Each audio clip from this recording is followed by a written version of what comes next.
New York Knicks fans. New York Knicks fans, man. Oh my God. So obviously last season, I think a lot of fans will say the Knicks had a successful season last year. They was fourth, I think, last year in the Eastern Conference. They, of course, made it to the playoffs. Lost to the first round against the Hawks.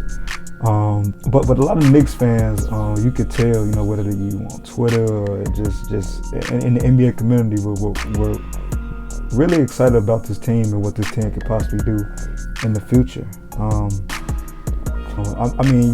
The Knicks are led by they star power forward Julius Randle. You got another rising solid young star in RJ Barrett. And then you got a center who's athletic and a shot blocker, and Mitchell Robinson, who obviously last season went down at a crucial time. Just when the Knicks was making a run in the playoffs. He went down with injury. But all in all, coming into the season, Knicks fans were excited. Bing bong, that whole concept or whatever that is. The New York Knicks run New York City! Bing bong! Tell me a little something, KD. Don't you regret not coming to the Knicks? Don't you regret not coming to the Knicks? But as far as this season, the Knicks have been kind of inconsistent, and certain problems our team has. I'm addressing this video, but it's certain problems I see with this team. And I wanted to talk it out with you, Knicks fans. If you're a Knicks fan, you love NBA content like always, leave a like on the video, subscribe if you love NBA content, and of course if you're a Knicks fan, and leave in the comments, what you guys think about some of my problems I see with the Knicks right now, because I could be wrong, but this is somebody from afar who's been looking at the Knicks and has been seeing some of the things that may be wrong with this team. So the Knicks right now are 10-8. That's they up 2 games over 500. That's never bad. But I think a lot of people was expecting this team to be a little bit better than they are. People expected this team to hit the ground sooner than they have. But man, I gotta start off with the two signings. Kemba Walker and Evan Fournier, man. Now, as you know, Kemba was signed in the offseason to a contract. I can't remember the terms of the contract. I'll put it on screen.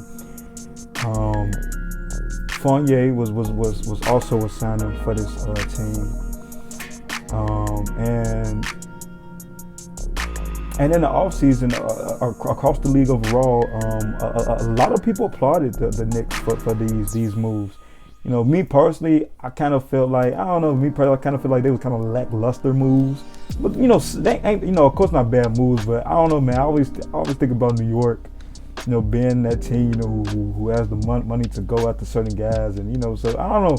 I just felt like it was a little lackluster, but solid moves across the board overall, especially for what they needed, because the Hawks kind of exposed them in the playoffs as a team who's good defensively, but a team who last season struggled in long stretches offensively. So I could definitely see why you would want to add a guy like Kemba and Fournier. But so far this season, Kemba and Fournier have been kind of underwhelming, man. Kemba, if he's not giving you nothing offensively, he's just a liability on the floor. And that's why as from what I've been seeing, Tom Thibodeau goes away from him in the fourth. He plays roles in the fourth. Of course, because I don't know, it's Tom Thibodeau roles. I'm a Bulls fan, so I understand that trust Thibodeau always has with roles. So I can understand that that aspect of Thibodeau going with roles on the fourth. But yeah, man, if Kemba is not scoring you and providing you nothing really offensively, he's liability, because when it comes to defense, basically you can easily say the team is playing 5-on-4, because Kemba does it. He's small guard. He's not gonna really give you nothing defensively. So, and it's the same with with Fournier, if Fournier, is not hitting his shots at a high, value, he gets sits too in the fourth, and it's crazy. I think I was listening to a Knicks podcast, and you can kind of see with Thibodeau that Kemba and Fournier are not Thibodeau guys. Like that's something management wanted to do, to add my offense to this roster. But I could see definitely from a Thibodeau aspect, as like I said when I was listening to that Knicks podcast, those guys was talking about how like he really wanted Reggie Bullock back, Thibodeau. So I can understand why Thibodeau kind of felt a way about that, because Reggie Bullock of course provides you with outside shooting and most importantly defense. Which with every Thibodeau team, that's the number one thing, defense. And obviously Fournier and Kemba don't provide that. So like, so if they, like I said, they're not scoring, they're not giving you nothing. So Thibodeau goes away from those guys in the fourth. That's a problem. Like your two starters, your free agency pieces that you signed, and your starters not closing out games.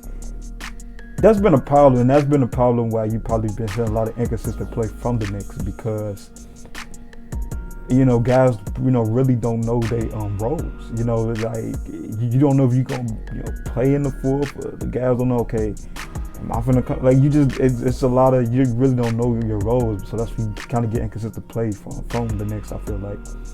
Number two, man, RJ Barrett. RJ Barrett, for this team to really get to where they want to be, RJ Barrett has to take that next step. And RJ Barrett's been kind of he's been okay, but he's kind of going through shit right now where he's struggling. He's not really the thing that makes him good is, as he's a driver. He's gonna drive left. He's strong.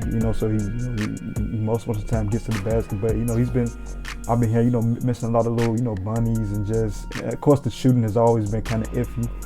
So I think Knicks fans would kind of agree that Barrett's kind of been a little bit underwhelming. I think a lot of Knicks fans would love RJ Barrett takes that next step and do it consistently. And if you're not really getting nothing from Barrett either, like that's like half your starting lineup. That when games closes, even when games are starting up and going on, not really giving you nothing. That's a problem. That's a problem, man. And like I said, you see a lot of inconsistent play from this team. So you definitely need Barrett to take that next step. Number three, I always question this. I love Julius Randle as a player, especially if you think about his progression over his career.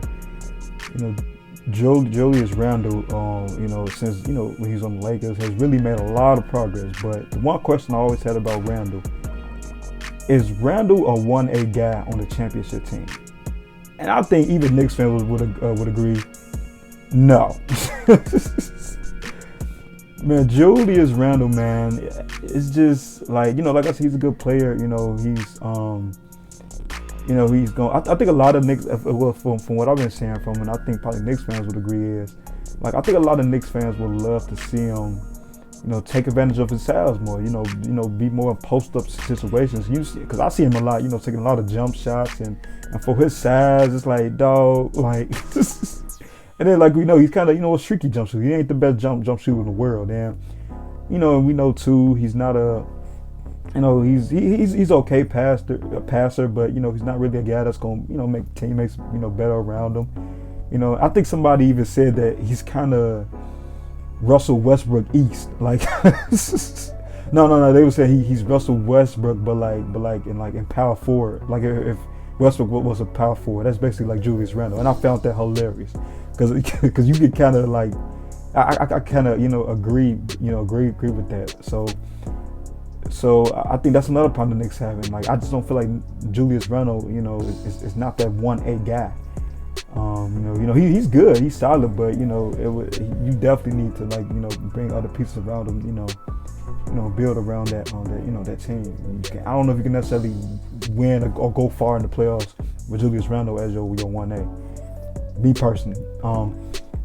Number four, man, I think that this is nothing as far as something that's wrong with the Knicks or whatever, but I just think I can add this in. I think relying, like, they rely on their bench a lot, and I just don't know how sustainable that is. Like, because it's a long, NBA season. Like, they rely on their bench a lot, and that's a problem for me, man. Like, that tells you that your starters ain't really giving you nothing, and so you got to rely on your bench, majority of the time, and that could be troublesome. Because even though the Knicks do have a really good bench, but I just, when it comes playoff time, like that's a scary sight if you got to rely on your bench. So. So honestly, this kind of leads to my next point is, if you the Knicks front office, man, you have to make some type of splash when a deadline comes up. Me personally, I would love to see the Knicks get like a scoring big, somebody like a Jeremy Grant or like a Miles Turner. Oh my God, like I would love that for the Knicks, because right now, as far as guard play, you kind of just, at least just for this year, you kind of just going to have to ride out with Kemba and Fournier. You got Rose, so you have a lot of guards. Unless they do some moving around where they can possibly bring in somebody, but I don't know. I just don't see them really getting, if really any guards being really available when the trade deadline comes. Maybe a guy like De'Aaron Fox, maybe, I don't know, but I just don't see it. But if I'm the Knicks, I'm looking at maybe adding like a scoring big, like a Jeremy Grant, or a Miles Turner, somebody to do the scoring, to be that second fit or first fit alongside Randall. Because like I said, I just don't feel like Randall was a 1A option. And if you, oh my God, if you the Knicks, you would love to have like a Miles Turner, somebody that's gonna give you the defense and is gonna, score for you, or even better, like a Jeremy Grant you can make a trade for, because the Knicks have the assets to make a trade for like one of those guys. It's just the question is, do you guys trust your front office to make those, necessarily moves come to the deadline? Because you got to do something. Like this, like if this is your team going to the playoffs, hell, like you might be fighting for a play-in down there with this roster, how inconsistent they are. So. And then lastly, man, is the Knicks this year have kind of been, lackluster defensively as far as, guarding the 3-point line. I read that they're not really good in transition, really. They may kind of, but so with all that, I can see why they kind of just inconsistent. So, especially if that's your calling card as a team, which is defense. So, but I feel like over the season, I feel like they'll kind of get better as a unit, the defense, because this is Tom, Thibodeau. He's going to get the best out of his team, defensively. So yeah, man. So like I said, leave in the comments what you think. If you're a Knicks fan, what you think are some of the issues for this team. Also to leave a like on the video, really help the channel, man, and subscribe. If you love NBA content. So man, that's gonna be it for me, and we out.